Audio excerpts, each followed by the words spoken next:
Hello, good evening, welcome. This is Hot Edition. We're live from Anisha Bata Desawe Kanda, also live on Kesmi 107.1 in Tamale. We're live on W93.5 NY and beyond. Majority Leader Mama Yaya calls on Speaker of Parliament, Right Honorable Abban Sumana Kismo to give directive on the status of the Akwetia seat following the demise of the Member of Parliament. Also, former CEO of the National Petroleum Authority, Mustafa Hamid, and 9 others face multiple charges as the Office of Special Prosecutor pursues them over corruption-related offences. Also, President John Mahama urges stakeholders in the Boko peace process to speed up efforts to return the area to peace. Hope of finding trapped illegal miners at Achimwenchi fades as rescue mission ends abruptly. We have details of these and more here on Hot Edition on 3FM 92.7. Let's start over a summary of the news. My name is Alfred Ocansey. Welcome. And I'm Christabel Success Trevor with the evening brief. The Chief Executive Officer of the Ghana Chamber of Mines, Engineer Dr. Kenneth Ashibe, has commended the government for putting its own party members alleged to be involved in illegal mining under probe. He says the action is rare in Ghana's political dispensation, especially considering what transpired in the previous administration. Dr. Ashibe's comments follow a directive from the Attorney General and Minister of Justice asking the Yoko to probe 2 NDC officials alleged to be involved in Galamsey. Former senior presidential aide and veteran NDC stalwart, Dr. Tony Edu, has warned that if President John Mahama fails to eradicate illegal mining within 6 months, Ghanaians will be disappointed and the National Democratic Congress risk losing the 2028 elections. He said the prolonged delay in addressing Galamsey threatens both the environment and public health. He explained that Galamsey is slowly killing Ghanaians by contaminating water sources and food with dangerous metals, causing fear and insecurity in communities. The Speaker of Parliament, Alban Bagbin, has referred the nominations of 4 individuals nominated as deputy ministers to the Appointments Committee of Parliament for vetting and consideration. The nominees include Dokas Afu Tofe as Deputy Minister for Transport, James Jashikwesin for the Ministry of Foreign Affairs, Mohammed Adam Baru for Communication, Digital Technology and Innovation, and Grace Ayensu Dankwa as Deputy Minister of Health. According to the minister, these nominations represent the final batch of deputy ministerial appointments made by the President to complete his ministerial team. And finally, the National Coordinator of the District Road Improvement Program, Neelanti Vanderpoy, has welcomed the rollout of the 1 Ghana cedi per litre fuel levy, describing it as a necessary step towards stabilizing the economy and addressing Ghana's energy challenges. Alfred.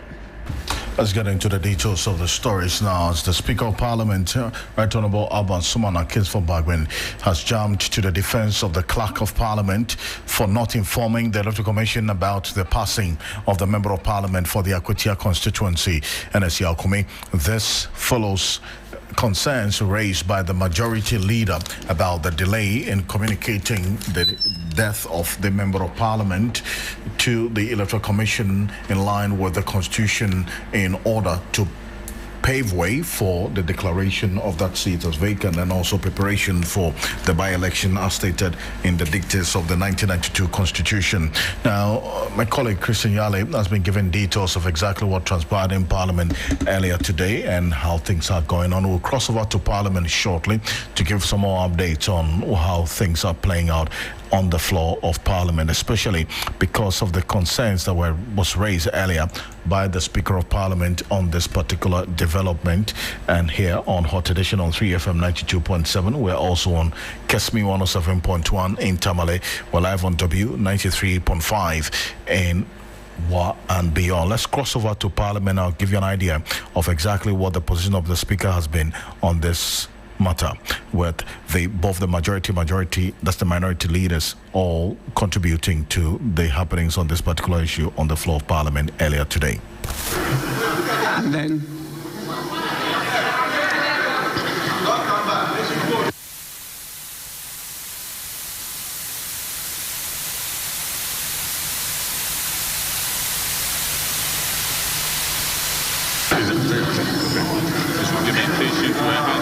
supply to the western part of that Accra, as I leave the chair, upon completion, extend the same the project is cooperation projected to increase to water the deputy production. speakers that will preside. Other family members can come out, and it's happened in this country a number of times. where people have come out to contest the earlier information. So we will still need some evidence to rely on for the clerk to write. But as I told you, the clerk just don't proceed to act. And the position of the speaker is always here in the House. The person might be outside the jurisdiction, but for the speaker is a creation of the Constitution and is always here. That is why you have at least 2 deputies. Even if I'm not here and they get in touch with me, I give the necessary authority, act on my behalf. That is on the administration. But presiding, they don't need that authority. Once I've left, they can preside. But administration, they will need the authority because of the law, not only the Constitution. The Constitutive Act of Parliament itself has stated it clearly when it comes to administration. So this is the guidance I can give the House. Yes, Majority Leader. Mr. Speaker, when we arrived at the family house, at the residence of the deceased, and we asked, they provided the clerk with details of the incident, the hospital where the incident occurred, and the time when the incident occurred. So, Mr. Speaker, we must pay attention.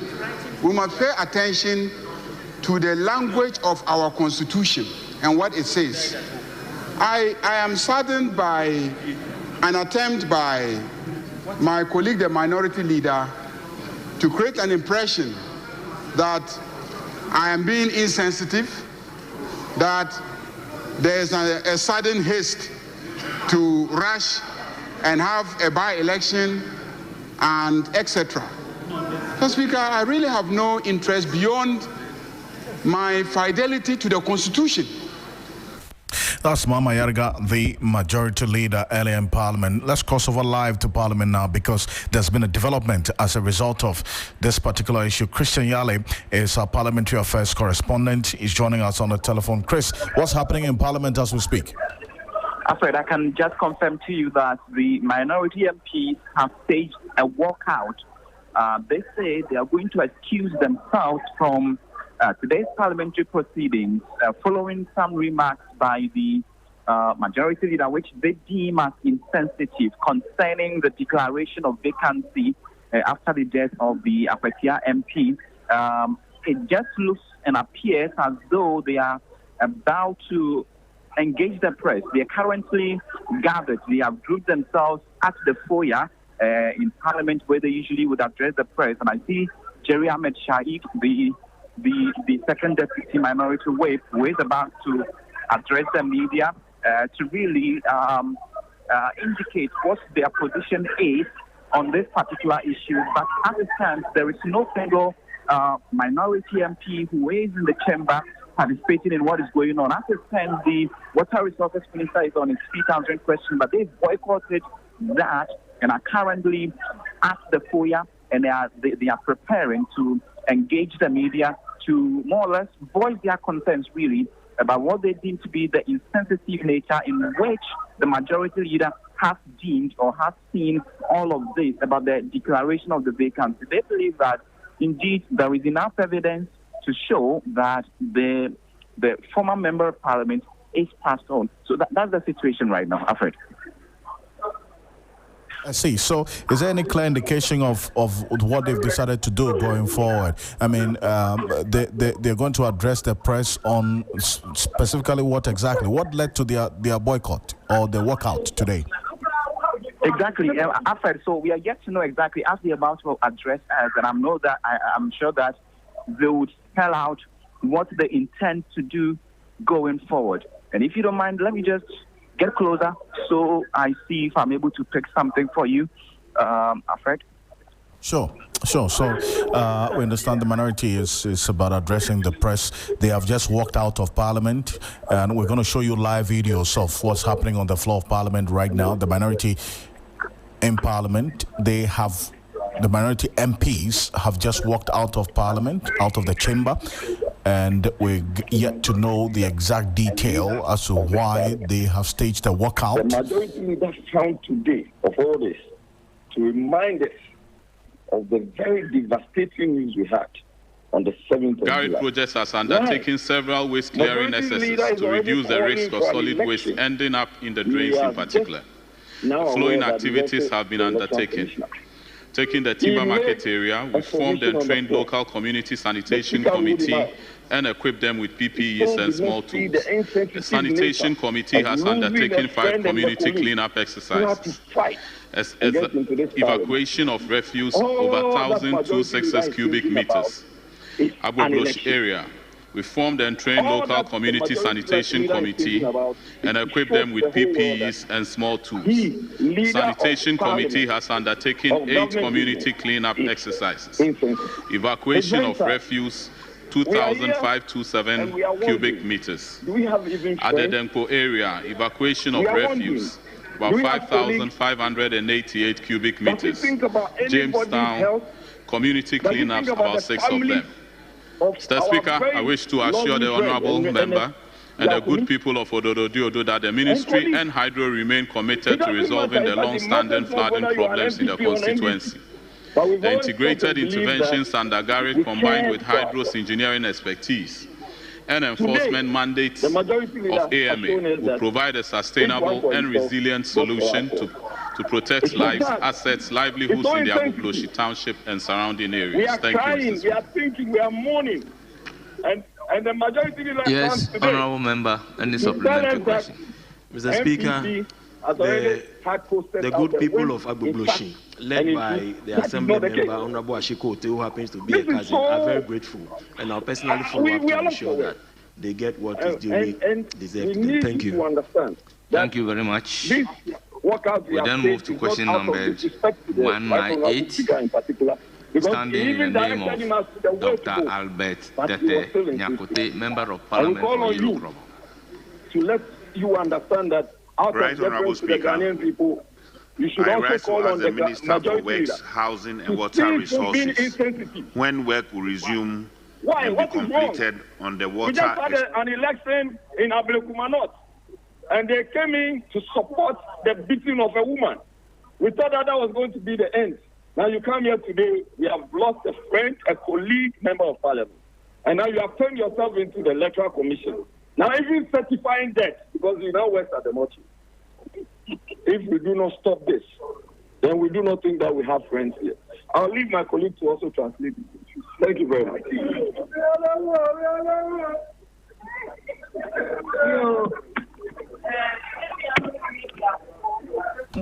I see. So that's what's happening right now in Parliament. That's Jerry Ahmed Shaibu, who is the second Deputy Whip for the minority, just addressed the press on what's happened in Parliament. They've taken issue with the majority leader, Mama Yaraga's posture and positioning on the communication concerning the death of the Member of Parliament for the Akwatia constituency, NSE Alkomi. And this is the live coverage of that press conference we brought to you from Parliament. So that's what has led to the boycotting the business of the House. So as we speak, the minority MPs have vacated the chamber. They have walked out of the chamber of Parliament. It is not. Now we have clarity on exactly why they did so. And earlier you heard Mama Yaraga on the floor of Parliament clarifying what exactly he said. And it is this statement by Mama Yaraga that has led the minority in Parliament to stage this walkout, as we're saying. Take a listen. A sudden haste to rush and have a by-election and etc. Mr. Speaker, I really have no interest beyond my fidelity to the Constitution and the language of the Constitution. When the Constitution says, when the clerk becomes aware And I have gone with the clerk to the family house. And the family has informed both myself and the clerk, and informed the clerk of the hospital, informed him of the time, informed him that the doctors there confirmed. And I was sitting there with him. Mr. Speaker. No, who informs Parliament? So, Mr. Speaker, if after all these facts occurring on national television, we can go for the tapes and the records where they inform myself, the clerk, the minority leader, and about 35 other members of Parliament. They told us the hospital, the time, and then the confirmation by the doctors. Mr. Speaker, it is up to the clerk to follow up to the hospital and get the certification, because he's been told, so that he can do what constitutionally he is obliged to do. For the records, no one is being insensitive here. For the records, no one is in a haste. Indeed, Mr. Speaker, I have seen posters put out by the NPP announcing the wife of the deceased as their parliamentary candidate in the by-election. Who is being insensitive here? I have seen posters announcing the wife of the deceased as their preferred parliamentary candidate in the constituency when we have not yet even performed the funeral of the deceased. So who is being insensitive? Who is being insensitive? Mr. Speaker, the Constitution is clear. The Constitution is clear in terms of the language, and that is why I am raising it. Thank you, Mr. Speaker. So that's Mama Yarga there. This is the statement that you heard Jerry Ahmed Shaib describe as insensitive, reason why they have walked out of Parliament, boycotted the business of the House as we speak, and addressed the media not too long ago. Dr. Rashid Rahman, Executive Director of the Africa Center for Parliamentary Affairs, he's been listening to this right from the beginning here on Hot Edition to understand exactly how things have transpired, leading to the minority's boycott of parliamentary proceedings. Doc, I thank you so much for joining us. Good evening. Good evening, Alfred. What do you say? What do you say anyway? Hearing what the majority leader said and what the minority leader also indicated, which led to their boycott, the minority's decision to boycott the business of the House is justified in any way? So you see, it looks like we still are not agreed on the rules. Either the rules are not too clear, or maybe people wish to sometimes interpret the rules to suit themselves. In all honesty, I don't see any situation of insensitivity here. We were in this country when President Mills passed away, and that same day, Parliament was convened and the Vice President was sworn in. That is what the Constitution says should be done.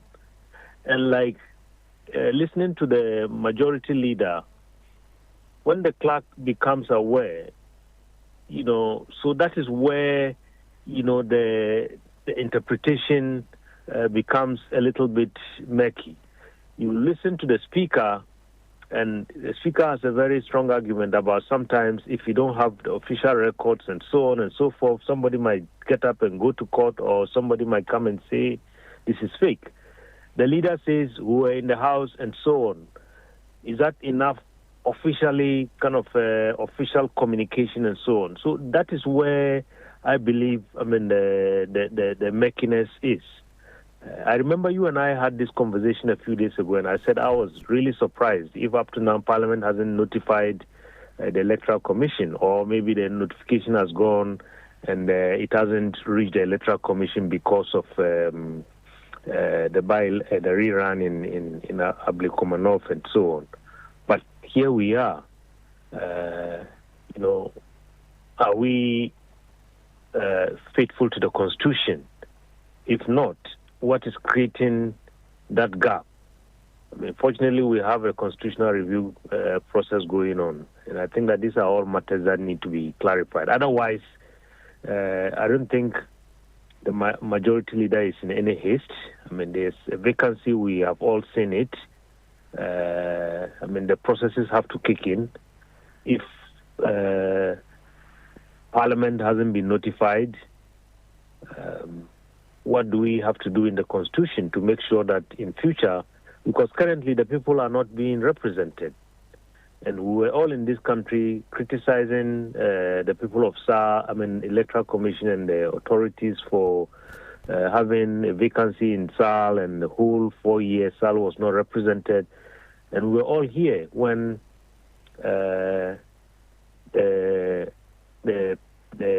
those who crossed the floor before the end of the 8th Parliament, and there were so many arguments when they were going to be expelled, to the effect that their people will not be represented. Can't we raise the same argument here? Right now, the people of Akweti are not being represented. The Constitution is clear about all this. So if it is not clear, Alfred, maybe let's make the rules, as clear as they can be. Oh, but I'm looking at Article 112, Clause 5 of the 1992 Constitution, here's the wording: whenever a vacancy occurs in Parliament, the clerk to Parliament shall notify the Electoral Commission in writing within 7 days after becoming aware that the vacancy has occurred, and a by-election shall be held within 30 days after the vacancy occurred, except that where the vacancy occurred through the death of a member, the by-election shall be held within 60 days after the occurrence of the vacancy. Now, what constitutes that process of the clerk becoming aware? Is where the issue is now, is it not? Yes, that's where the issue is, Alfred. That's where the issue is. And as I always say, the interpretation of the Constitution, where an article is subject to interpretation, usually differs depending on where our politicians sit.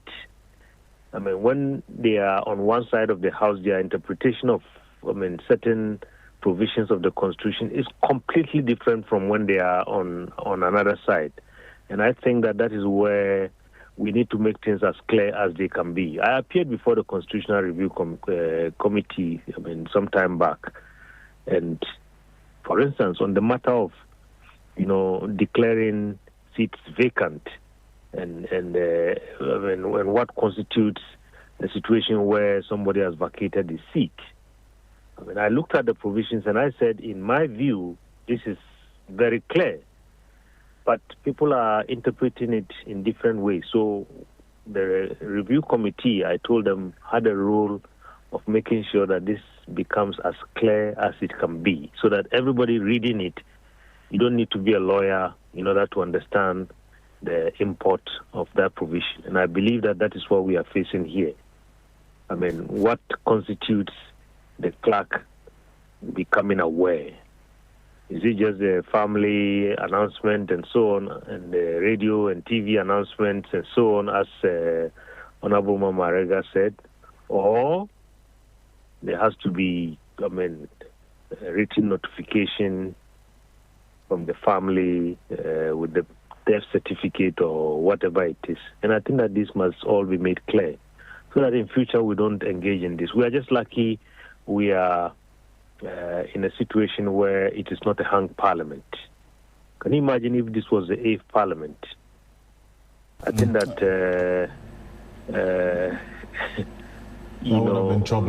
the matter would have been completely different. Indeed.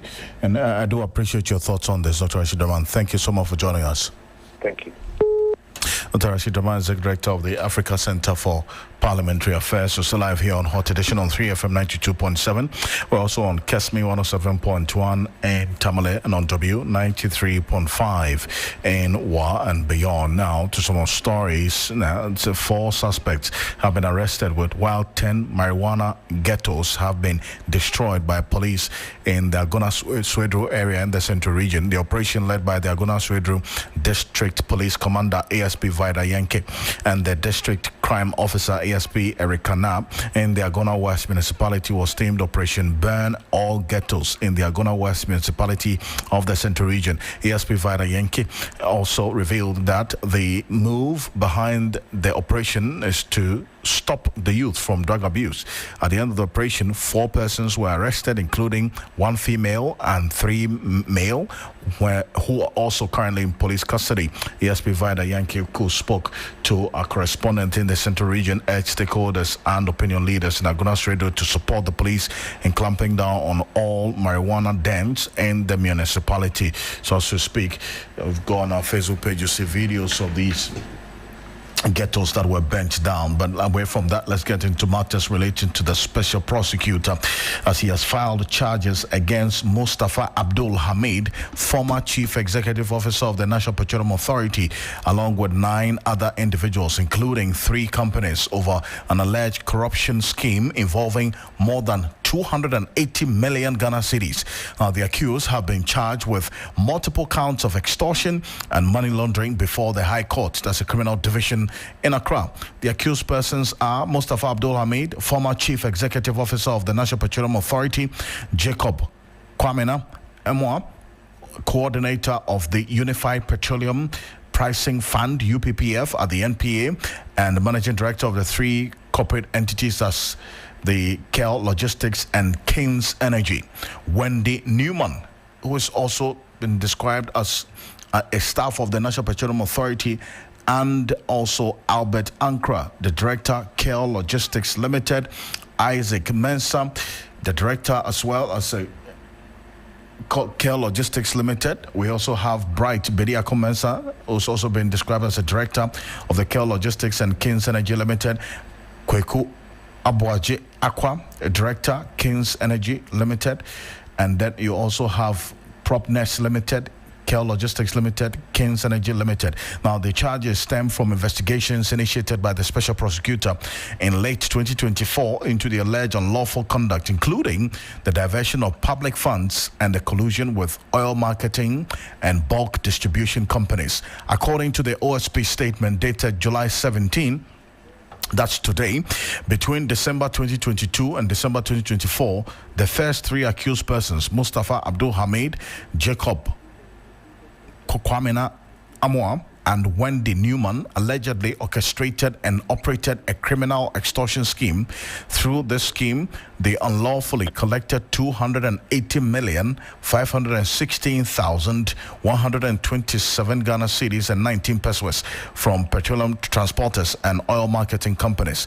The OSP alleges that the scheme, initiated by Abdul Hamid and implemented by Amwa and Newman, lacked any lawful mandate and exploited their positions within the MPA. Martin Pebu, his private legal practitioner, has been following this quite closely. He's joining us on the telephone for a quick conversation on this. Counsel, good evening. Thank you for joining us.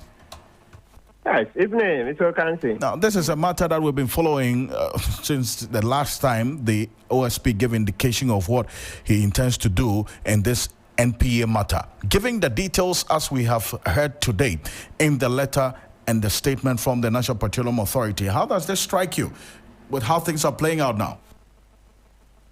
Oh, well, I'm not too surprised, because what I can say is that when the OSP came out with that matter, subsequently there were certain publications in the newspapers that tended to suggest that Mustafa Hamid himself was involved. So it was just a question of time, and then this information would come out. So for me, rather, when I saw this one, I said, finally. You know, information, you read Daily Post. Daily Post, I remember there was a publication, and it was his picture on it. I looked at it, and when I didn't hear that he had been sued by, the Daily Post had been sued by Mustafa Hamid, etc. I knew it. So there were some friends I was telling privately that no, Mustafa Hamid is complicit in this matter. So it's not surprising. And you see, the shameful thing is Mustafa Hamid, after coming to sit on this, in public with press conference, crying out, wallahi, Ghana needs a rescue. He should have been the last person to do this. I don't understand how he forgot that this is what he's done in public, so everybody will be watching. You remember earlier on, the Manasseh expose, the SML matter. That was the same way he was on the documentary. He denied knowledge of it. But subsequently, an SML official granted an interview. Mustafa Hamid knew about SML's work, etc. So actually from that day, I didn't trust Mustafa Hamid again. And on the key points, we had digested the Manasseh documentary and the expose several times. So it was clear. It was clear that Mustafa Hamid is not the kind of person he, portrayed himself to be. It's bad. Not knowing we're yet to see worse things. So let's see how it pans out in court. But you see, matters like this, let's understand that, look, it doesn't matter. We are saying that by Article 19, Clause 2 of the Constitution, 1992, he's innocent until proven guilty. Innocent until proven guilty, right? So we are not saying he's guilty of any offense. We are only saying that so far, from what the OSP has published, some money has come to him which shouldn't come. So far, what is clear is that money is not his salary. So far, what is clear is that he cannot receive that money because the Constitution makes it clear in Article 284 that he cannot do any other business. So he can't receive those millions of Ghana cedis, right? So that much, we are very clear. We don't need a criminal conviction to say that this doesn't look decent. Because I was coming to that, so that if this statement you're making is anything to go by, I juxtapose that with the Article 19.2 details that you referenced. Would one be right to say that we might just be going ahead of ourselves and saying that he has received monies that he shouldn't have, even though it has not been proven by any competent court of... It's already been proven. That one, we don't need a court of law before we can say that he has received money. If we don't believe that he received money, then we don't even believe the OSP case at all. It's a Unified Petroleum account, etc. That much, there's an audit. There's a report. Look, I can tell you, let me tell you this. People, all right, people always knew. I can tell you that the previous government did a report on this. They knew what Mustafa Hamid did. They knew? But Akufo-Addo and his cover-up, they covered it up. I am telling you. This report is not new. We heard about it while the government was still there. But because it was Akufo-Addo in charge, he's a cheerleader of all wrongdoings. So he doesn't want any wrongdoing to be exposed. That's how come Mustafa Hamid was not exposed in his own administration. But there was a report. I am telling you that there's a report. He knows it. And the people who conducted the report, they are still, they are around. Some have been booted out because they are Akufo-Addo appointees, but others are still at post. So there is a report by a state institution that knew what Mustafa Hamid had done. But because Akufo-Addo wanted to cover up corruption, Akufo-Addo, he's master of covering up corruption. He doesn't want... So, Counsel, you're saying that there's a report that was conducted last year by the actual administration, and they knew about this? Absolutely. They knew. They knew. This is not new at all. That's one. If you like, he can take us the offer. We will... come on. It's not hidden at all. I'm asking because maybe you have seen it, but I'm not aware of the details of this report you're talking about. Yes, I repeat that a state institution did a report on this thing. They saw the rot, but because of the political consequences, it was hidden. They didn't release the report. A state institution did it. So this OSP matter is not the first. It was known that this is what Mustafa Hamid and Co had done.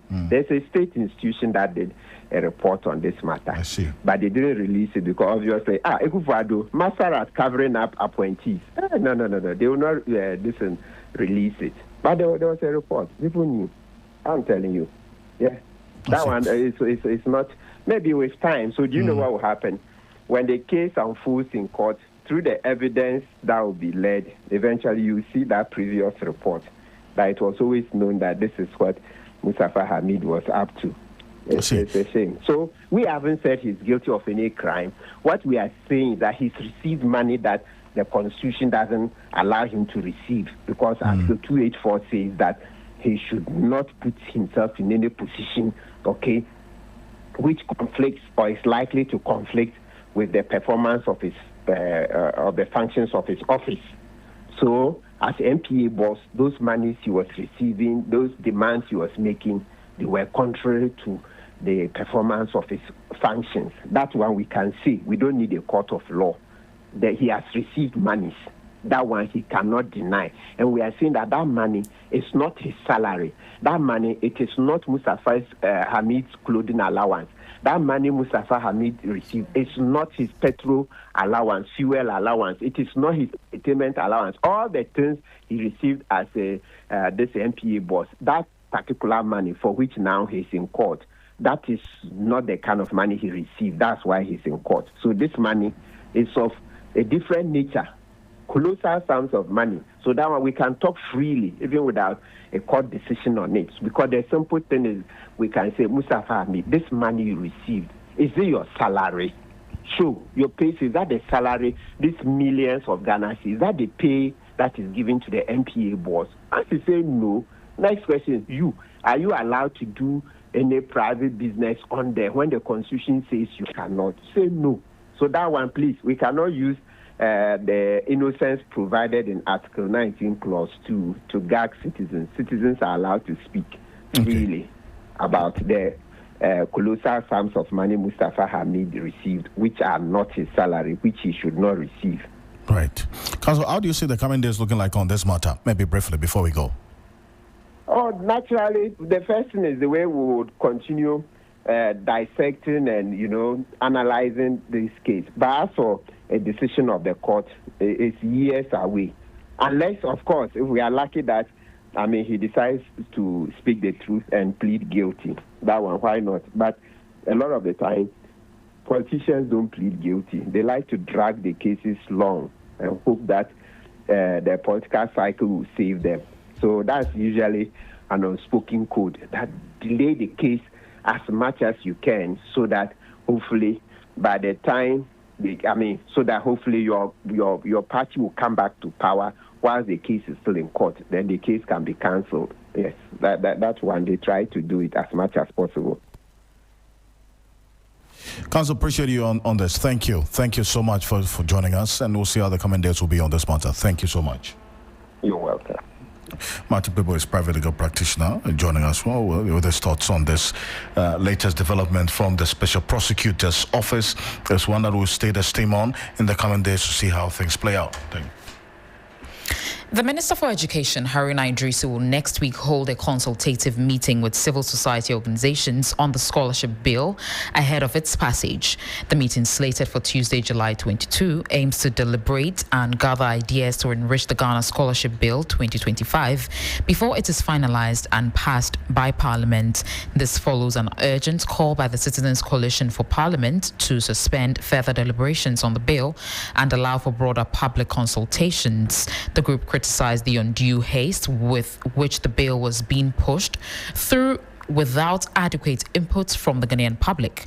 While the bill seeks to improve transparency and oversight in scholarship administration nationwide, concerns have been raised about the lack of openness in the legislative process.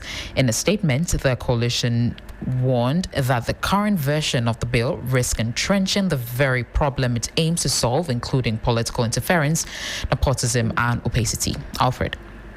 Let's get into the telephone, try to raise Peter Partianti, Dr. Peter Partianti on the telephone to have a conversation on this particular one. He's joining us right now. Dr. Peter Partianti is the Executive Director of the Institute for Education Studies. Doc, good evening. Thank you for joining us. Good evening, Alfred. Now, the coalition, the concerns you've raised about the current version of the bill risking entrenching the very problem it aims to solve, what exactly is the concerning there? Well, thank you very much, and good evening to your listeners. I think first and foremost, what we are asking for is a broader level of consultation in terms of this scholarship bill, because we would want to ensure that if we are going to do this, then we have to do it in the proper and appropriate manner. If you look at I've gone through the bill, and if you look at how it's being structured, you see that it's just a matter of just transferring the power from how the bill has been, how the scholarship system has been designed currently to an authority that will still be managed by the political. Unfortunately, we lost him on the telephone. All right, so try to raise Dr. Peter Party back on the telephone to conclude the point that he was making about this new scholarship bill, and also the concerns that the coalition, which his CSO is part of, that's the Institute for Education Studies, is part of, and why exactly they've taken this position. The group is criticizing the undue haste with which the bill was being pushed through without adequate input from the Ghanaian public, while the bill seeks to improve transparency and oversight.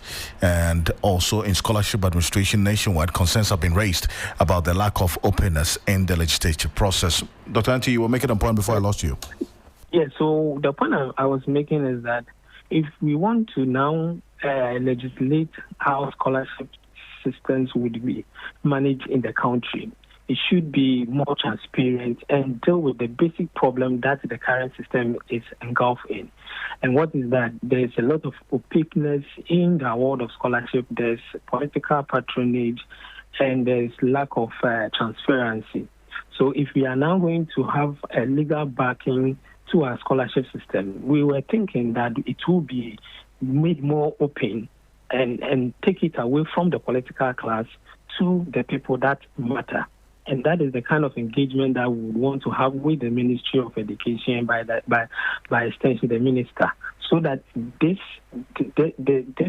bill would deal with the current problem. And as it stands now in its current state and form, it does not deal with the challenges of the scholarship scheme that we have in this country, where people with political connections are those who have access to it, and so on and so forth, and those who really technically need the assistance. Although if you read the bill, it tells you that to be qualified, you should be brilliant and needy. But we have had this increase in most of our scholarship schemes. By the end of the day, we see that the scholarship goes to people who are technically not needy. And that is what we want to avoid. Again, I go through the composition and I realize that the board has no representation in terms of the student front. And I think that is also something that we need to have a conversation around, that there should be a possibility that those who matter, the scholarships are designed for the students. So at least there should be a rep of the student front on the scholarship authority board. And that is also not captured in the bill. So the minister is giving an indication that he is open to discussion, and hopefully some of these issues will be addressed, and we will have a more refined bill going forward. Any specific timelines for this engagement, which you say the minister is giving indication? I learned from my brother Kofi that there will be an engagement somewhere next week. We'll see how it plays out. Thank you for joining us. You're welcome. Dr. Peter Party is Executive Director of the Institute for Education Studies, IFEST there. We're still live here on Hot Edition on 3FM 92.7. We're also on Kesme 107.1 and on W93.5 in Wa and beyond. We're back shortly with the business news after this quick break. Introducing Coa Mixture, Coa Plus Mixture, and Coa MT Mixture, brought to you by Coa Research and Manufacturing Limited Company, proudly made in Ghana. Formulated to support your general well-being. For those seeking immune system support, there is Coa Plus Mixture. Support your body's defenses and stay strong. When it comes to combating malaria, Coa MT mixture will aid your treatments. For effective relief from malaria symptoms, try Coa MT mixture. Coa mixture, Coa plus mixture, and Coa MT mixture are not recommended for pregnant women, lactating mothers, and children under 12 years. Always take a malaria test before using Coa MT mixture. Choose Coa mixture, Coa plus mixture, and Coa MT mixture for your health needs. Available now at pharmacies nationwide. For bulk purchases, contact 0244 726611 or 0591 565 778. This advert is FDA approved.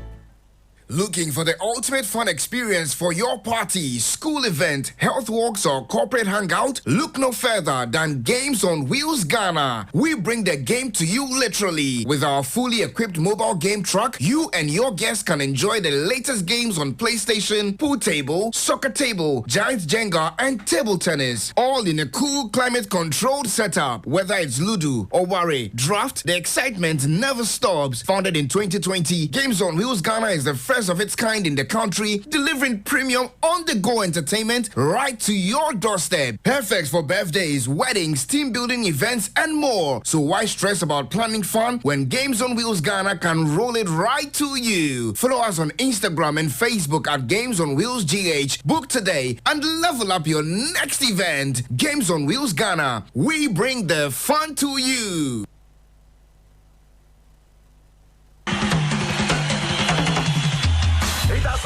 Been a journey of Pan-Africanism and consciousness. It is your regular taxi driver with the urban blend and 3FM 92.7 in living stereo every day, Monday to Friday from 12:30 p.m. till 3 p.m. This is the show everybody listens to, so your business will certainly do well here. My name, Black Rasta. I am the rootical, hairtical, Don Gargan, Mua Fire, Atinga ya chika fankare, Azure ya chika fankare, Abama ta chika fankare. 3FM.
.7. I am Minu Afol. Coming up tonight, Bank of Ghana's Monetary Policy Committee holds emergency meeting to assess economic developments with key lending rate announcements expected tomorrow. We have details of this and more coming up shortly.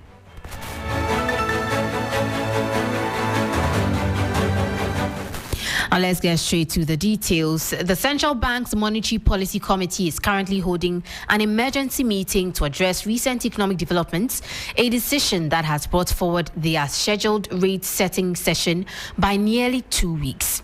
The outcome of this crucial meeting, including any policy adjustments, is anticipated to be announced on Friday ahead of the mid-year budget review on July 24, 2025. The Central Bank's fourth MPC meeting of the year was originally slated to begin on July 28, with a policy rate decision expected on July 30. However, the Bank of Ghana rescheduled it for today, indicating the need for a special session to review recent development in the economy. This unexpected gathering comes as Ghana continues to experience a consistent decline in inflationary pressures. Consumer price inflation slowed for the 6th consecutive month in June, reaching 13.7% at lowest level since 2021. At its last scheduled MPC meeting in May, the Bank of Ghana opted to maintain the policy rate at 28.0%. The emergency meeting also precedes the Finance Minister's mid-year fiscal policy review, which is expected to be presented on July 24. Meanwhile, the Ghana Union of Traders Association, GUTA, has called for a significant reduction in the policy rate, citing a decline in key determinants. According to Director of Communications, Joseph Paddy, the current economic indicators warrant a cut in the policy rate to support businesses. As we stand now, I think the rate is what we have a challenge. We don't know the kind of rate they're going to come out with. But most times when MPC comes up with their rate, it doesn't have impact on the commercial rate, banking rate. So we want to find out what is the cause, why that's raising. Because as it stands now, inflation has dropped to almost about 13%. And they were using the policy rate to curb inflation. So if inflation has dropped, we expect that policy rate must also drop. That's our expectation tomorrow. But when policy rate drops, commercial banks rate, the interest rate stands where it stands. So that's our difficulty, because we were thinking that it will have a positive impact on our interest rate. But most time we don't see that. So we'll be looking forward to see that as much as we see policy rate coming down, it must reflect on our interest rate from the commercial banks. You heard the voice of Joseph Paddy, who is Director of Communications at GUTA. Well, that's it for the business segment on Hot Edition. For more stories, kindly log on to our website, it's 3news.com. Do stay tuned. Sports News is up next with Bill Ishen, but I am Menu Afo.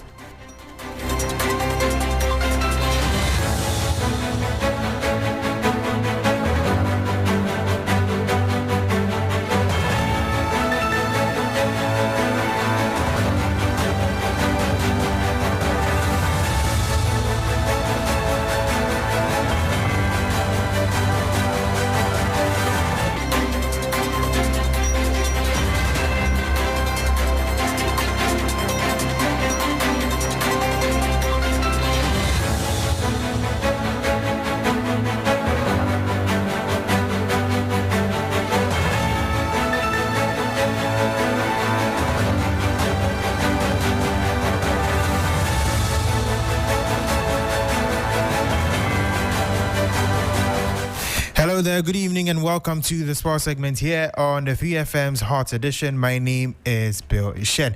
Now we have a special feature for you. For years, the Ghana Premier League was the main route for local footballers to earn moves abroad, but the pathway is evolving. A new wave of young talent is skipping the domestic league entirely, heading straight to Europe through academies.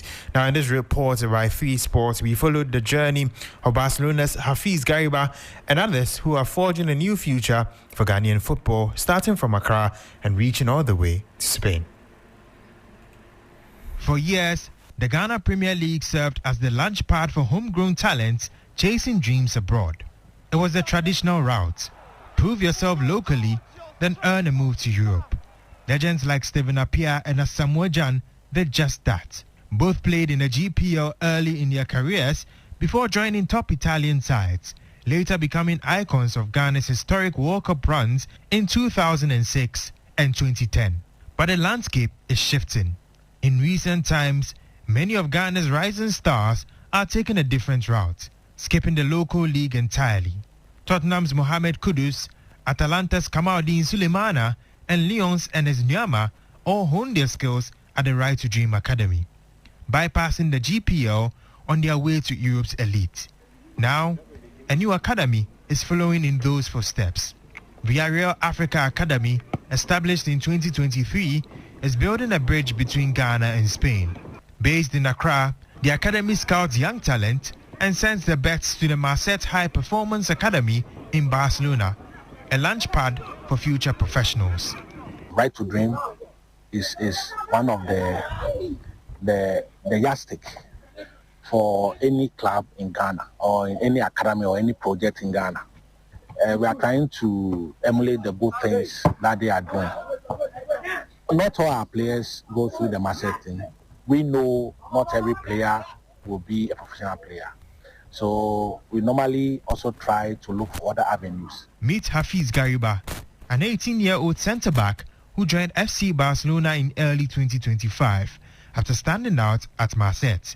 He signed a 3-year deal and currently trains with the club's under-18 side. The dream?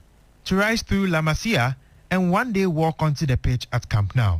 Even like my players, some of my players, they talk good things about me because for me like this, after training, I'm in the room and then talking with so they like me a lot. So every day they will say, Hafiz, I'm sure that you go to Barcelona. I'm sure that you go to Barcelona. And then it happened to say, yeah. My dream is playing with, I think, Kubasi, my senior player. So that's my dream, to play with him always. Yeah. Making that leap at a young age, though, comes with its own set of challenges, from mastering a new language to adjusting to unfamiliar food and football philosophies. For Girona midfielder Ibrahim Mohamed and Leganese's Kelvin Ewa, adapting to life in Spain has been a test of character as much as talent. Weather, when I got there, because yes, I went there, I think the winter transfer window, yes, so I was really struggling a lot with the weather, the food, the communication. I was not able to communicate with my players, the coach, and unless they translate or before they can talk to me or something. But it was all good as time goes on. I normally go to class to learn the Spanish so that like, I'll get used to the coaches' tactics and to speak with them very well. And, but they don't really speak English and it's quite difficult. For Hafiz, Ibrahim and Kelvin, Spain is just the beginning.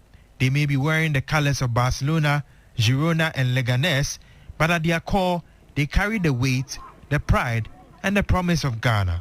And as more academies like Villarreal Africa emerge, the future of Ghanaian football may not only lie with those who stay, but in the bold footsteps of those who dare to leave early.